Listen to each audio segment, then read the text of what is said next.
You can't save me. Just take care of yourself. And all the others. I'll miss you, buddy. I love you.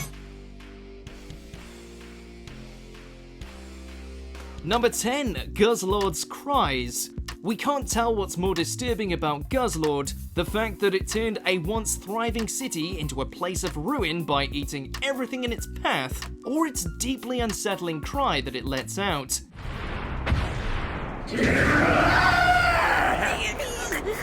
Yeah, let's go with that one. Ash's scream of pure terror is enough proof that Guzlord is nightmare fuel.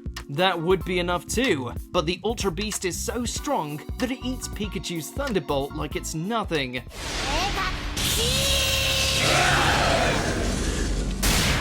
So not only do you have a nightmarish monster with a bone-shaking cry, but it also eats half the attacks you throw at it. No thanks. Number 9. Ash and Pikachu Become Spirits. There are some scenes that kids will watch and think nothing of it, but adults will say, wait, what? For example, when the group enters the Pokémon Tower, Ash and Pikachu have a chandelier fall on them from the ceiling.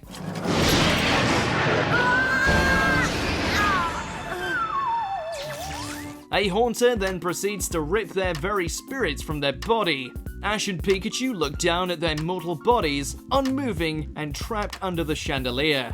Haunter then points to them and back to itself, insinuating they're now alike. So they died, right? You're saying we're alike now? And to think these mischievous ghosts were just watching sitcoms moments before severing Ash and Pikachu's life force. Regardless, tackling such complex matters as becoming ghosts and leaving your bodies behind is pretty unsettling for a kid's show. Come for a ride with me, Misty! Ah, Misty! Number 8. Snubbull's Death. Most of the time, Pokemon stays away from the theme of death by simply making Pokemon faint, but sometimes they face death head-on.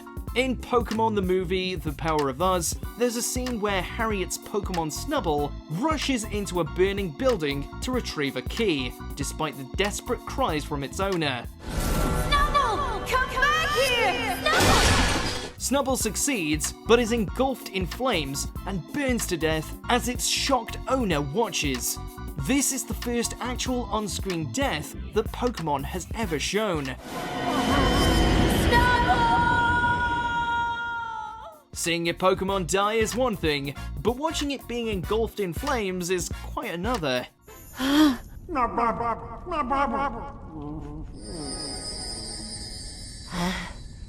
Number 7. Pokémon Army vs Clone Army. Okay, really though, who didn't tear up when watching this scene? Pokemon aren't meant to fight. Not like this. It's useless.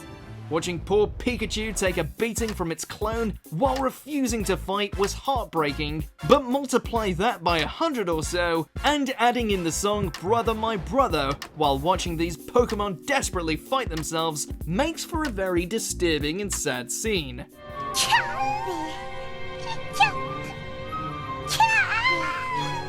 And of course, this all culminates in Ash's death while Pikachu cries over his petrified body. Watching him try to shock Ash's body awake is pretty hard to watch. Man, that first Pokemon movie was rough.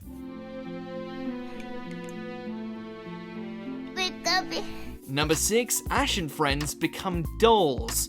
What's more unsettling than fighting a creepy psychic trainer who carries around a speaking doll version of her former self?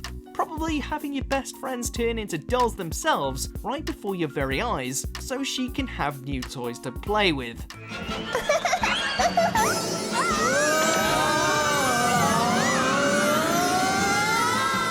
Not to mention the fact that the doll versions of Brock and Misty meet another doll in Sabrina's dollhouse that turns out to be her own mother.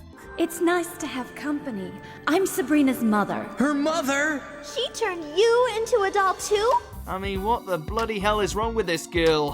Fighting against gym trainers must be a pretty stressful situation, but doing so when you and your friends' lives are basically on the line is just terrifying. Seriously, how is that legal? Where's Officer Jenny when you need her? Thank you for everything! Have a good journey! Number 5, Luxray's death. Burning to death like Snubbull is certainly a depressing way to go, but what about the opposite? It turns out that, yes, Pokemon have frozen to death. In the Pokemon movie I Choose You, we're introduced to Sorrel, who has a pretty depressing backstory. My family had a Luxray who took care of me. It was always with me. When he was younger, his family owned a Luxray. One day, he and Luxray ended up stranded in a blizzard, and Luxray covered him with its own body to prevent him from dying. Luxray.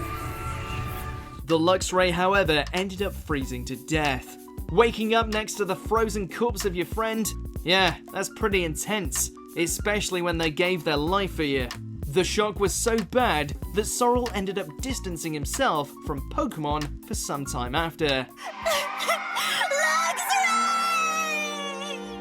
Number 4, the Kangaskhan Kid.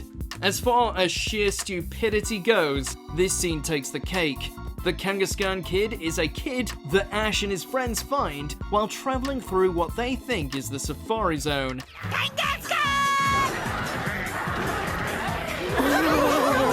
Two adults come and claim this child is their own long-lost one, Tommy, because the father held their 3-year-old son out of the window while they were flying a helicopter and he fell out of his hands. Don't worry, my dear. Tommy's having such a good time. Don't worry about him, Mama. He just wants to get a closer look. Really? How did the wife not divorce this terrible person? This poor boy doesn't even remember his own parents when they finally find him again. And when he begins to remember his mother, he gets a headache because he's confused at having 2 mothers. Talk about a tragic backstory. Mama Kangaskhan! What are you doing, Papa? He'll be fine. We'll just take him home and start from scratch. Number 3, eating Pokemon. This isn't a specific scene, but more so a collection of scenes. Throughout the anime, there have been numerous references to actually eating those friendly little critters that you catch in your Pokeballs.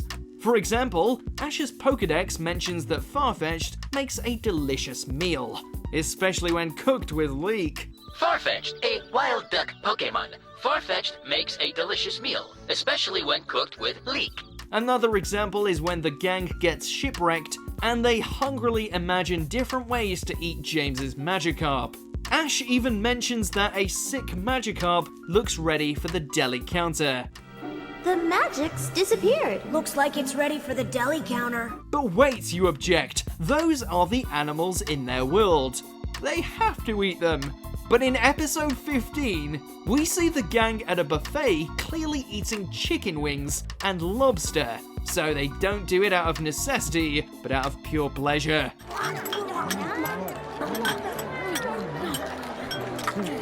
Number 2, the Regis Cries.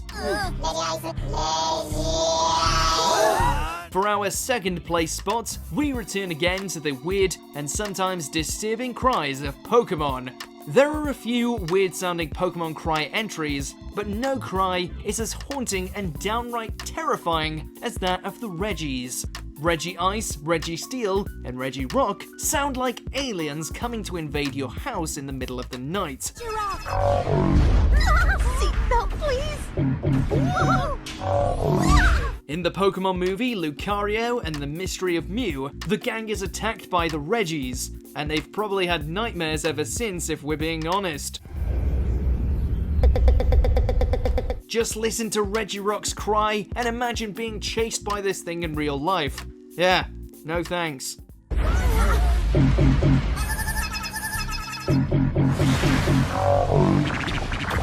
Number 1, the Whole Saint and Fiasco. For our number 1, we once again return to the episode Shipwreck. Officer Jenny, presuming everyone dead and drowned in the shipwreck, holds a funeral for the entire gang. But we have just discovered that 5 people are missing. Ash, Misty, Brock, Jesse, and James. It makes all of us sad to think that these young Pokemon trainers have had their promising careers cut tragically short. It's complete with flowers, a salute, and the somber tune of a trumpet. She even mentions their bright Pokemon careers being cut short. Again, this is a kid's show. Watching those flowers sink into the depths of the ocean is downright dark.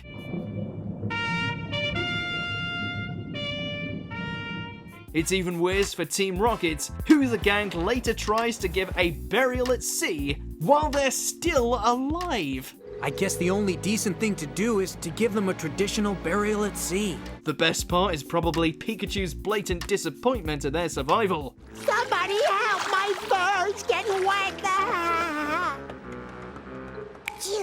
Still, the nonchalance with which they mention death and even joke about it is definitely disturbing to say the least. Did you enjoy this video? Check out these other clips from WatchMojo and be sure to subscribe and ring the bell to be notified about our latest videos.